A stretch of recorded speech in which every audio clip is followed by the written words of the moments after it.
సకల దేవతా స్వరూపుడు శ్రీ షిరిడి సాయినాథ్ మహారాజ్ గారి పాదార విందాలకు శిరస్సు వంచి నమస్కరించుకుంటూ బాలాసాహెబ్ బాగా ఆలోచించి చితలి శ్యామను తన వెంట రమ్మని చెప్పి మళ్ళీ పిలుస్తారు.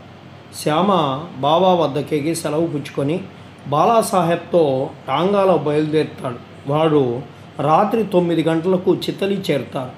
ఆంజనేయ స్వామి ఆలయంలో బస చేస్తారు. కచేరీలో పరిచయించుండేవారు రాలేదు కావున నెమ్మదిగా ఒక మూల కూర్చొని మాట్లాడుకుంటూ ఉంటారు.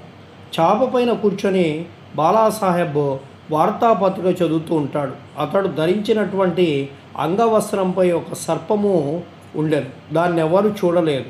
అది బుసగొట్టుచు కదులుచుండెను.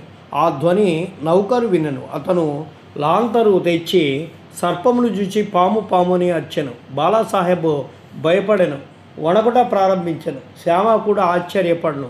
అందరూ మెల్లగా కర్రలను తీసిరి. బాలాసాహెబ్ నడుము నుంచి పాము దిగుటకు ప్రారంభించెను. దీన్ని కొట్టి చంపివేసిరి. ఈ ప్రకారంగా బాబా ముందుగా హెచ్చరించి బాలాసాహెబ్ను హాని నుండి తప్పించిరి. బాబా యందు బాలాసాహెబ్ గల ప్రేమ చాలా దృఢమైనది.